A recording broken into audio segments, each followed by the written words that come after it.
ഇപ്പോൾ നമ്മൾ സൗദി അറേബ്യയിലേക്ക് പോവുകയാണ്. അവിടെ അഫ്താബ് റഹ്മാനുണ്ട്. അഫ്താബ്, നമുക്കറിയാം അവിടെ സൗദി കുറെ കൂടി ശക്തമായ നിലപാട് ഇറാനെതിരെ എടുക്കുന്നു.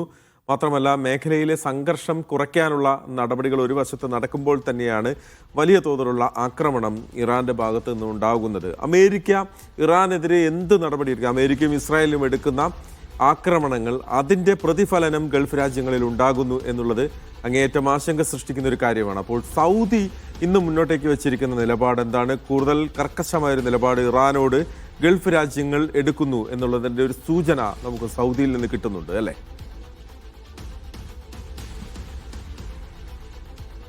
മഹേഷ്, അങ്ങനെ തന്നെ വേണം നമുക്ക് ഈ ഒരു ഘട്ടത്തിൽ പറയാൻ. പക്ഷെ അപ്പോഴും അങ്ങനെ ഒരു തീരുമാനം എടുക്കുമ്പോൾ പോലും നയതന്ത്ര ചർച്ചകൾക്കുള്ള ഒരു വാതിൽ അവിടെ അപ്പോഴും സൗദി തുറന്നു വെക്കുന്നുണ്ട്. അതിന്നിപ്പോൾ ഇറാന്റെ 5 ഉദ്യോഗസ്ഥരെ സൗദി അറേബ്യ പുറത്താക്കിയിട്ടുണ്ട്. അവരോട് 24 മണിക്കൂറിനകം രാജ്യം വിടാൻ ആവശ്യപ്പെട്ടിട്ടുണ്ട്. അങ്ങനെ ആവശ്യപ്പെട്ട ഉദ്യോഗസ്ഥർ എന്ന് പറയുന്നത് 1 മിലിറ്ററി അറ്റാഷെ, അദ്ദേഹത്തിന്റെ ഡെപ്യൂട്ടി, പിന്നെ 3 അവരുടെ സഹായികൾ. ഇവരോടാണ് പോകാൻ പറഞ്ഞിട്ടുള്ളത്. പക്ഷെ ബാക്കിയുള്ള എംബസി സംവിധാനങ്ങളും ആളുകളും ഇപ്പോഴും സൗദിയിൽ തന്നെ തുടരുകയാണ്. അങ്ങനെ ഒരു തീരുമാനം എടുക്കുന്നത് ആദ്യഘട്ടത്തിൽ ഒരു സൂചന എന്നുള്ള നിലക്കാണ്, തങ്ങളുടെ പ്രതിഷേധം എന്നുള്ള നിലക്കാണ് ഈ 5 പേരോട് പുറത്തു പോകാൻ പറയുന്നത്. അപ്പോഴും ഒരു നയതന്ത്ര ചാനൽ അവിടെ തുറന്നു വെക്കുകയാണ്. വേണമെങ്കിൽ സൗദി അറേബ്യക്ക് മുഴുവൻ പേരെയും പുറത്താക്കുവാൻ പാകത്തിലുള്ള ആക്രമണം ഇതിനകം സൗദി അറേബ്യയിലേക്ക് നടന്നു കഴിഞ്ഞിട്ടുണ്ട്. കാരണം ഒരു ദിവസം ശരാശരി 50-ലേറെ ഡ്രോൺ മിസൈൽ ആക്രമണങ്ങൾ സൗദി അറേബ്യയിലേക്ക് ഇപ്പോഴും നടന്നുകൊണ്ടിരിക്കുന്ന ഒരു സാഹചര്യമുണ്ട്. പക്ഷെ ഒറ്റയടിക്ക് ഇതെല്ലാം അടച്ചുകെട്ടിക്കൊണ്ട് ഗൾഫ് രാജ്യങ്ങൾക്ക് മുന്നോട്ട് പോകാൻ ഒരിക്കലും സാധിക്കില്ല. കാരണം തൊട്ട് അയൽ രാജ്യമാണ്. അതുകൊണ്ട് തന്നെ അവരോട് പൂർണ്ണമായും സംഘർഷത്തിൽ ഏർപ്പെട്ടുകൊണ്ട് ദീർഘനാളത്തേക്ക് പോകുവാൻ ഒരു രാജ്യത്തിനും കഴിയില്ല. അത് സ്വാഭാവികമായിട്ടും മേഖലയിൽ അസ്ഥിരത സൃഷ്ടിച്ചുകൊണ്ടേയിരിക്കും. പക്ഷേ ഇതിലിപ്പോൾ മറ്റൊരു പ്രധാനപ്പെട്ട പ്രശ്നം, അറബ് രാജ്യങ്ങളെ സംബന്ധിച്ചിടത്തോളം അവരുടെ ഉള്ളിൽ ഉയരുന്ന മറ്റൊരു വൈകാരികമായ പ്രശ്നം എന്ന് പറയുന്നത്, ഇത്രയും കാലം ബില്യൺ കണക്കിന് ഡോളർ ചിലവഴിച്ചിട്ടും ഗൾഫ് രാജ്യങ്ങളുടെ സുരക്ഷ ഉറപ്പാക്കാൻ യുഎസിന് കഴിയാതെ പോകുന്നത് എന്തുകൊണ്ട് എന്നൊരു ചോദ്യം ഇപ്പോഴും അതിശക്തമായി തന്നെ ഗൾഫ് രാജ്യങ്ങളുടെ മുമ്പിലുണ്ട്.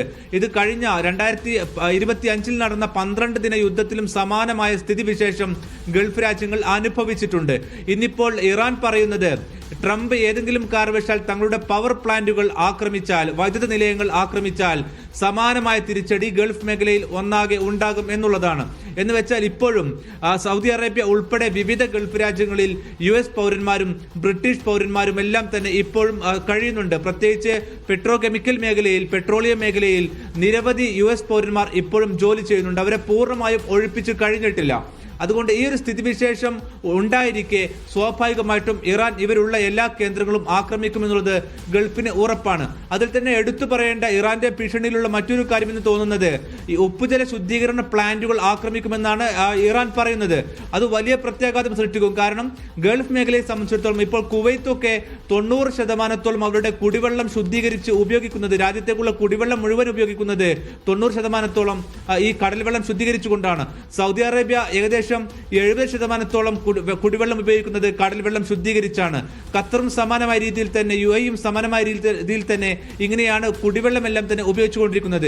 അതുകൊണ്ട് ഇവിടേക്ക് ആക്രമിക്കുമെന്ന് പറയുന്നത് ഏകപക്ഷീയമായി ആക്രമണം നടത്തുമെന്നല്ല. എന്ന് വെച്ചാൽ തങ്ങൾക്ക് നേരെ ആക്രമണം നടന്നാൽ തങ്ങൾക്ക് വേറെ വഴിയില്ല എന്നുള്ളതാണ് ഇറാൻ പറഞ്ഞുകൊണ്ടിരിക്കുന്നത്.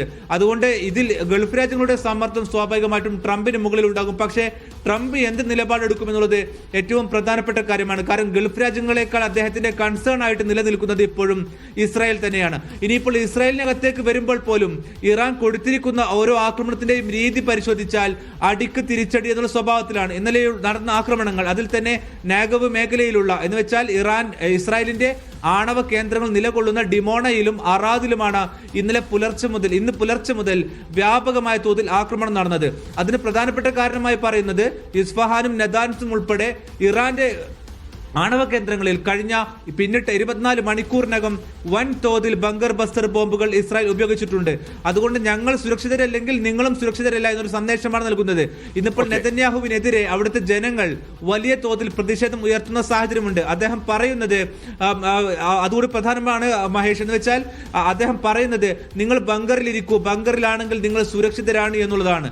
ഒരു ജനതയോട് അവരുടെ ഭരണാധികാരി നേരത്തെ പറഞ്ഞുകൊണ്ടിരുന്നത്, നമ്മുടെ ആകാശം സുരക്ഷിത സുരക്ഷിതമാണ് എന്നുള്ളിടത്ത് നിന്ന് ബങ്കർ സുരക്ഷിതമാണ് എന്ന് പറയുന്നിടത്തേക്ക് 250-ലേറെ പേർക്ക് പരിക്കേൽക്കുന്ന സാഹചര്യം 24 മണിക്കൂറിനുള്ളിൽ ഇസ്രായേലിൽ ഉണ്ടായിട്ടുണ്ട്. അതുകൊണ്ട് ഈ സംഘർഷം ഏതെങ്കിലും തരത്തിൽ ലഘൂകരിക്കപ്പെടുന്ന സാഹചര്യം ഇപ്പോഴില്ല, കൂടുതൽ രൂക്ഷമാകാൻ തന്നെയാണ് കൂടുതൽ രൂക്ഷമാകുന്ന സാഹചര്യമുണ്ട്. അതോടൊപ്പം തന്നെയാണ് നിലവിലെ സാഹചര്യം